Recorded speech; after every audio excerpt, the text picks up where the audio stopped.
Պարոն Հովհաննիսյան, խնդրեմ, դուք քաղաքում չեք, բայց ուզում եք ձեր խոսքը փոխանցել, համեցեք։ Գիտեք, զարմանալի է, որ գիշերվա ժամը 3-ին տեղի ունեցած հանցագործության կադրերը, երբ մի քանի րոպե հետո այնտեղ եղել հատուկ քննչական ծառայությունները, ոստիկանությունը եւ այլն, եւ այդ կադրերը հանկարծ տարածում են YouTube-ում։ Դա ցույց է տալիս, որ այդ տարածումը դիտավորյալ է եղել եւ այն հայտարարությունները, որ մարդասպանը եղել է դիմակավորված ձեռնոցներով եւ այլն, դա ցույց է տալիս, որ նախնական փուլում արդեն իսկ փորձ է արվում հասարակությանը համոզել, որ հնարավոր չի եղել բացահայտել սպանությունը, որովհետեւ մարդասպանը փորձված է եղել եւ այլն։ Գիտեք ինչ կա, ով է տարածել եւ ինչու են տարածել։ Պետք է քննչական ծառայությունները եւ ոստիկանությունը պետք է արգրավեին մոտակա բոլոր տեսագրող սարքերը, ձայնագրությունները, որպեսզի քննչական գաղտնիքից եւ քննության գաղտնիքից ելնելով այն չտարածվեր եւ հավանական մարդասպանները չիմանային, թե քննիչները եւ օպերատիվ հետախուզական գործողությունների իրականացնողները ինչպիսի ինֆորմացիա ունեն։ Այդ տարածումը ցույց է տալիս, որ հենց սկզբնական փուլում փորձառուն կոծկելու այդ պրոֆեսիոնալ սպանությունը,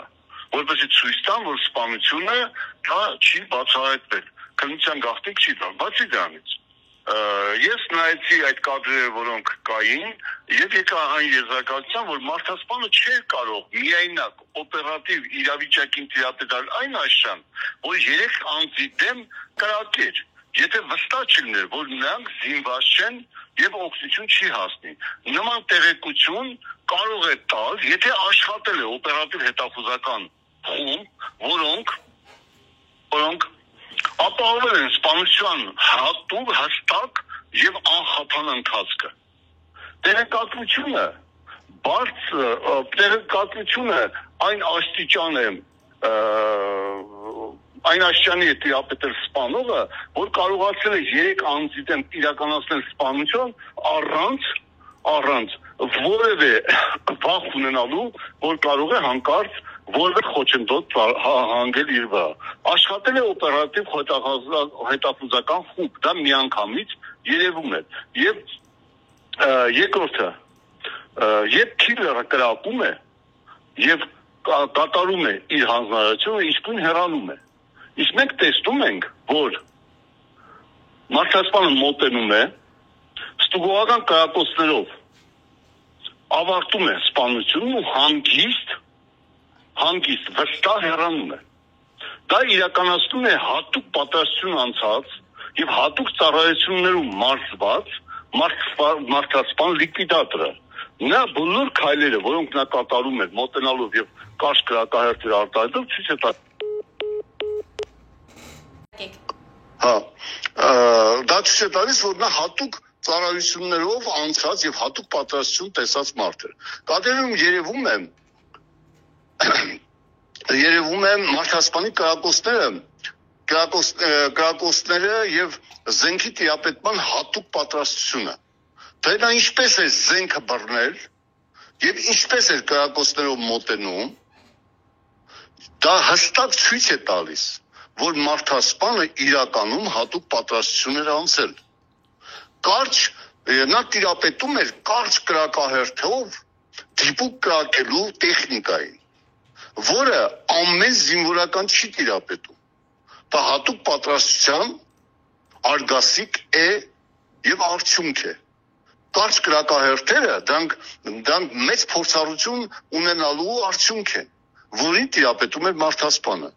Զոհերին վազքով մոտենալը, վազքի թեթևությունը, թեթև ձևը, արագությունը, կրակոցները եւ անդադ դիրքը ֆիքսող շարժումները ցույց են տալիս, որ նա տիրապետում էր ձայնագրող սարքավորումների դիրքերին եւ ամեն ինչ անում էր, որպեսի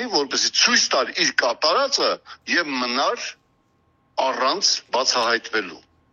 Այսինքն դա նույնիսկ հաստատում է, որ աշխատել է օպերատիվ հետախուզական խումբ, պրոֆեսիոնալների խումբ, որոնք տեղեկացել են բոլոր մանրամասների մասին։ Բացի համայնքապետից մյուս երկու սպանությունները ոչ թե պատահականություններ են։ Այդ ծրագրավորված են։ Եթե սպանվեր միայն համայնքապետը, եթե ինչ-որ մեկը համայնքապետի նկատմամբ ուներ անձնական ճշտամություն կամ որևէ բան, որի հետաքննությունը փորձում են հասարակական կարծիք ստեղծել դրա վերաբերյալ, ապա մյուս երկուսին չէին սպանի, պարզապես կրակոցով կսպանեին համայնքապետին, չէին մոտենա, ստուգողական կրակոցներ չէին լինի։ Դա հականիկոլական քաղաքական թիմին վերացնելու հստակ ծրագիր է եղել եւ վախեցնելու հստակ ծրագիր։ Եվ ոստիկանության Բարսաշյան Պաշտոնյանին սպանում են քաղաքապետի, համայնքապետի հետ միասին եւ նա անկերոջ սպանում են, դա ցույց է տալիս, որ դա քաղաքական սպանություն էր գործող ուժը վերացնելու նկատմամբ։ Ովքեր են կատարել այդ սպանությունը։ Իհարկե, ովքեր որ կատարել են, դրանք կատարել են հստակ նպատակային սպանություն։ Բացի համայնքապետից մյուս երկու սպանությունները ցույց են տալիս, որ կրակոցները ոչ թե անձի դեմ են ուղղված եղել, այլ քաղաքական ուժի դեմ են ուղղված եղել։ Եվ այդ քաղաքական ուժը պետք է վերացվեր։ Ովքեր են այդ գալիք ընտրություններից առաջ նման սպանության կազմակերպողները։ Գիտեք ինչ կա, Նիկոլ Փաշինյանը 10,000 զոհից հետո վախեցրեց հայ ժողովրդին, որպեսզի պատեւ խաղաղության կեղծ թեզով, ինչ են 2-3 զոհը, որ ընտրություններից առաջ իր իշխանությունը վերարտադրելու համար նա չզոհի, հանուն վախի։ Ովքեր են ստացել եւ կատարել այդ սպանությունը։ Միանշանակ այդ սպանության հետևում կանգնած են ուժեր, որոնք նպաստում են վախի, քաղաքական վախի տարածման հետևում։ Կալանավորները, սեփականազրկումը, խանութների բռնագրավումը, սպանությունները արդեն խոսում են այն մասին, որ Նիկոլ Փաշինյանը իր վերարտադրման համար կզոհի վերջին հայի, կտա թուրքին, կոչնչացնի, բայց կվերարտադրվի անպայման, հանուն նրա, որպեսզի կապիտուլյացիա ստորագրի եւ Հայաստանի կործանման խաչքարը դնի։ Շնորհակալություն։